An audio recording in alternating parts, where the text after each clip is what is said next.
అనుకున్నట్టుగా ఉంది. ప్రజలు ఎవరు కూడా గుడ్ గవర్నెన్స్ అనే కితాబు వాళ్ళకేమి ఇవ్వాల. అలాంటి మెరిట్స్ కూడా ఈ ప్రభుత్వం 1 ఇయర్లో ఎప్పుడు కూడా చూపించలేదు. చూపించకపోగా ఒక అసమర్థ పరిపాలన, ఒక నిరంకుశ పరిపాలన, అధికారం అంటే పోలీసుల చేతిలో పెట్టుకొని ఇష్టం వచ్చినట్టుగా ఎవరినైనా అరెస్ట్ చేయొచ్చు అనేటువంటి దిశగా అటువంటి ఒక పరిపాలన సాగుతుంది తప్ప ఇది గుడ్ గవర్నెన్సా? ఏం చేశారు మన గుడ్ గవర్నెన్స్ మీరు చెప్పాల్సినటువంటి అవసరం ఉంది. మీ హోమ్ మినిస్టర్ ఎలా అయిపోయిందంటే ఒక చేతగాని దద్దమ్మలాగా అయిపోయింది. ఆమె చెప్తున్నారు నా చేతిలో తుపాకులు లేవు, నాకు ఎవరు పోలీసులు లేరు అన్నట్టు.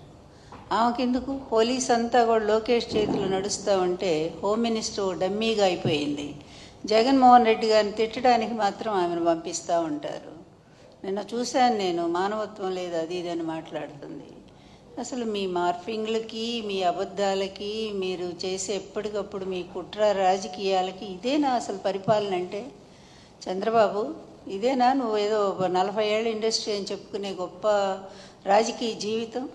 నీ కొడుకుని తీసుకొచ్చి ఒక షాడో ముఖ్యమంత్రి వాడు ఈరోజు, నువ్వేమి లేవు, నువ్వు ఒక అసమర్థుల్లాగా మూలనబడి ఉన్నావు. అదేవిధంగా ఇక నీ కొడుకు ఇష్టం వచ్చినట్టు, వాడికేమీ తెలియదు, ఓనమాలు కూడా రావు రాజకీయాల్లో. అందువల్ల తనకు తెలిసింది ఏంటంటే నేను భయపెట్టేస్తే, అది కూడా భయం ఈయన పెట్టడం కాదు, ఆ పోలీసులు అధికారం అండగా చూసుకొని పోలీసుల చేతిలో పెట్టుకొని ఇష్టం వచ్చినట్టుగా ప్రతిపక్షం నేతలు ఎవరు మాట్లాడి మీ పరిపాలన బాగాలేదంటే తీసుకుపోవటం.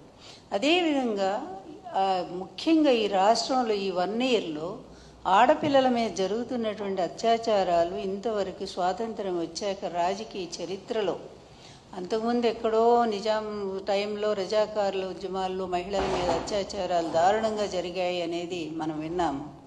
బ్రిటిష్ హయాంలో అలాగే జరిగినాయి. ఎందుకంటే పోరాట వీరులని వాళ్ళు ఆ విధంగానే ఆడవాళ్ళని చేర్చేవాళ్ళు. కానీ ఈరోజు ఇది ఒక ప్రజాస్వామ్య దేశం, ప్రజాస్వామ్య పరిపాలన అనుకొని మీరు అనుకుంటున్నారు, మేమైతే అనుకోవట్లేదు. ఈవీఎంల సాయంతో వచ్చినటువంటి దరిద్ర పరిపాలన మీది ప్రభుత్వం ఇది. ఈ ప్రభుత్వంలో మీరు చేస్తుంది ఏంటంటే ఇదిగో ఇట్లాంటి అనాచారాలు.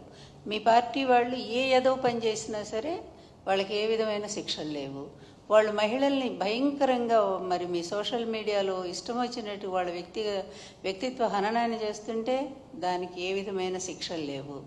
కానీ సాక్షి మీడియాలో ఒక అనలిస్టు ఒక విషయాన్ని చెప్తూ దాన్ని మాట్లాడితే దాన్ని తీసుకెళ్ళి కొమ్మినేని గారికి అంటగట్టి అప్పటికప్పుడు ఆయన మీద కేసు పెట్టి తీసుకెళ్ళి, ఇదా మీ పరిపాలన? ఇది సుపరిపాలన అంటారా? మీరు నిజంగా నిజాయితీగా ఒప్పుకోండి, ఒక్క పాయింట్ అన్న నిజాయితీగా ఒప్పుకోండి అయ్యా మీ తండ్రి కొడుకులు. ఇక ఆ 3 ఆయన గురించి ఎందుకు మాట్లాడాలా? ఆ 3 ఆయన ఒక వేస్ట్ ఫెలో అనేది అర్థమైపోయింది. ఎందుకంటే ఆయన అందుకే సనాతన వేషం వేసుకొని రాష్ట్రాలన్నీ తిరుగుతున్నట్టున్నాడు ఇక్కడేం చేయలేక. అందువల్ల ఇక ఆయన గురించి వేస్ట్ మాట్లాడటం కూడా వృధా. ఎందుకంటే ఆయనకు నాయకత్వ లక్షణాలు మొదటి నుంచి లేవు, ఎదిరించే తత్వం అస్సలు లేదు. చంద్రబాబు పిలిచినప్పుడు వాళ్ళు వచ్చి జగన్ గారిని ఒక తిట్టిపోవటానికి మాత్రం ఉపయోగపడతా ఉన్నాడు. కనీసం మీ పక్కన స్థానం కూడా ఇవ్వనంత స్థితికి దిగజారిపోయాడు, అతను సంపాదించుకోలేకపోయాడు.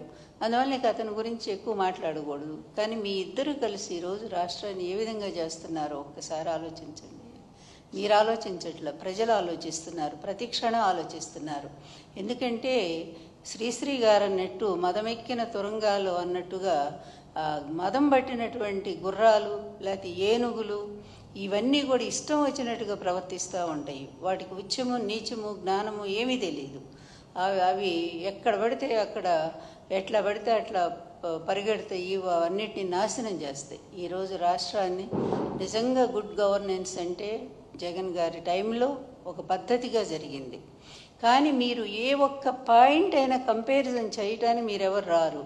ఎందుకంటే మీ పచ్చ మీడియా బాకాల్లో ఊదుతూనే ఉంటాయి మిమ్మల్ని. నిన్ను లోకేష్ని ఇద్దరిని కూడా అక్కడ కూర్చోబెట్టి ప్రైమ్ మినిస్టర్ని కలిస్తే దానికి మొత్తం పేజీలన్నీ కూడా ఈనాడు ఏబిఎన్ పెట్టేస్తారు. ఏంటి ప్రైమ్ మినిస్టర్ మీ మిత్రపక్షం కదా, మీ కూటమి కదా, ఒకళ్ళ మీద ఒకళ్ళు ఈరోజు డిపెండ్ అయ్యలేరా?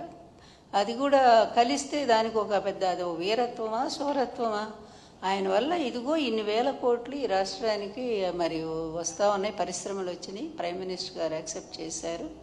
లేదా మీ రాజధాని, మీరు అనుకునే రాజధానికి ప్రైమ్ మినిస్టర్ గారు ఇన్ని వేల కోట్లు ఇప్పిస్తున్నారు అని ఈ విధంగా అయినటువంటి వార్త అయితే నిజంగానే బాగా సాధించారని చెప్పుకోవటానికి. ఇంత సిగ్గుమాలిన మీడియా, ఇంత సిగ్గుమాలిన తండ్రి కొడుకులు, ఇంత పనికిమాలిన పరిపాలన, దీన్నంతా చూపిస్తూ ఒక 60-70 కోట్లు ఖర్చు పెట్టి దానికి ఒక గుడ్ గవర్నెన్స్ పాలన, దానికి ఒక పెద్ద పేరు. మొన్ననే కదా యోగా ఏంటో ప్రపంచం మొత్తం కూడా యోగా ఆంధ్ర రాష్ట్రం వైపు చూస్తుందంట. అంత పెద్ద గిన్నెస్ బుక్లో ఎక్కి ఆయనకు ప్రైమ్ మినిస్టర్ గారి కంటే లోకేష్ బహుమతి ఇస్తున్నాడు. అన్నీ లోకేష్ బహుమతి ఇస్తున్నా అంటే ఎన్ని 600 కోట్లు ఖర్చు పెట్టారు. ఏమైంది? ఎంత రసాభాస. చిన్న చిన్న పిల్లల్ని తీసుకొచ్చి వాళ్ళని పాపం గిరిజన పిల్లల్ని, వాళ్ళకి తిండి లేదు, నీళ్లు లేవు, వాళ్ళు పడుకోవటానికి ఒక సౌకర్యం లేదు. ఇదా గుడ్ గవర్నెన్స్? ఎక్కడైనా జగన్ గారి హయాంలో ఇలా జరిగినాయా? ఎప్పుడైనా స్టూడెంట్స్ని ఇబ్బంది పెట్టారా?